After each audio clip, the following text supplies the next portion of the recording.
Ok, vamos lá. E se a história antiga do Brasil não fosse nada do que a gente aprendeu na escola? A gente vai mergulhar agora numa das teorias mais, assim, detalhadas e, bem, bizarras já propostas sobre as verdadeiras origens das civilizações aqui nas Américas. Olha só isso! A nossa jornada começa com enigmas literalmente gravados em pedra. É o caso da incrível Pedra do Ingá, lá na Paraíba. Ela é toda coberta por esses símbolos que, sinceramente, até hoje deixam arqueólogos e historiadores de cabelo em pé. E não é um caso isolado, viu? Esses enigmas parecem se concentrar em lugares específicos. Um deles é esse aqui, as Três Pedras em São Paulo.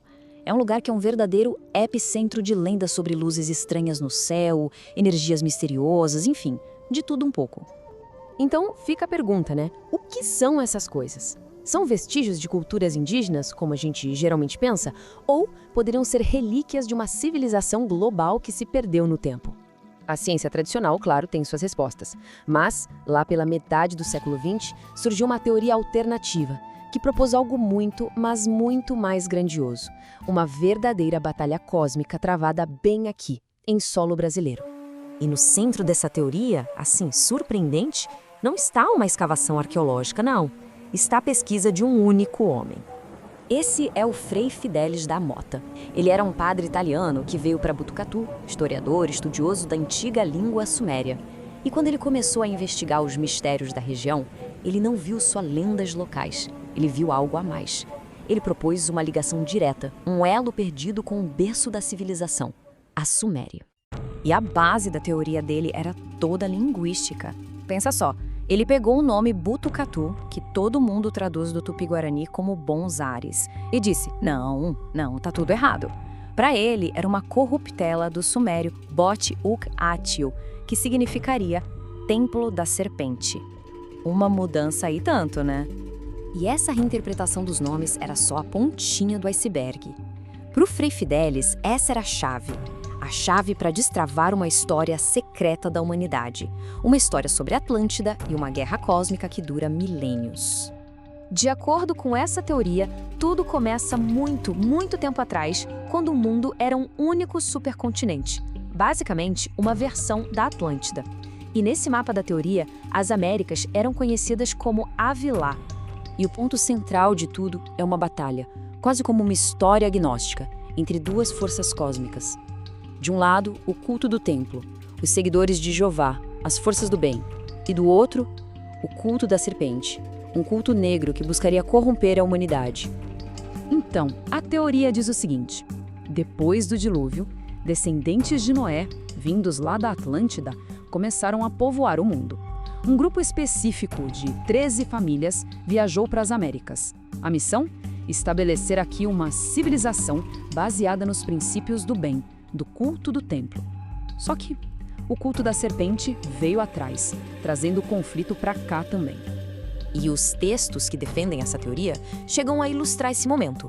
Essa chegada é retratada como um evento mítico, sabe? A vinda dos 13 povoadores para um novo mundo, na esperança de criar uma era de paz. Ok, mas como é que os defensores dessa ideia construíram todo esse argumento? Bom, eles afirmavam que a prova estava bem debaixo do nosso nariz o tempo todo, codificada na língua falada aqui. O argumento do Frei Fidelis era, no mínimo, audacioso.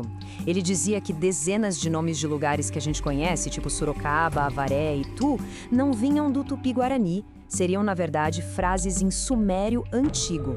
E cada nome contaria um pedaço da história dessa guerra.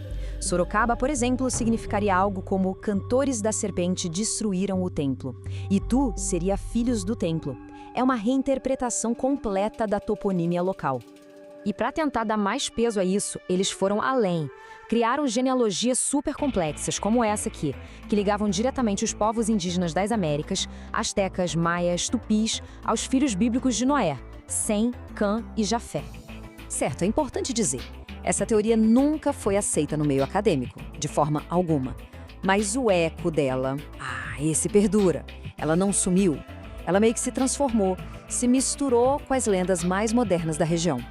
E é como se a própria paisagem da região contasse essa história. Para quem acredita, as formas das montanhas, como o gigante deitado e as antigas gravuras nas pedras, não são coincidência. São um mapa físico desses mitos ancestrais. E hoje em dia, a reputação misteriosa da região de Botucatu continua super forte. As lendas locais ainda falam desses mistérios. As histórias de avistamentos de OVNIs, as famosas bolas de luz perto das Três Pedras, que alguns chamam de Mãe de Ouro, tudo isso se mistura. Até os rumores de um tesouro jesuíta perdido acabam ecoando esses temas antigos de poder oculto e história secreta. E no fim, a gente fica com uma questão, né? O que é que essas histórias alternativas tão elaboradas nos dizem sobre nós mesmos, sobre essa nossa necessidade profunda de encontrar mitos, de buscar um significado? Seja fato ou ficção, a persistência de teorias como essa revela uma coisa: uma busca constante por uma narrativa épica, algo maior, escondido bem debaixo da superfície do nosso mundo.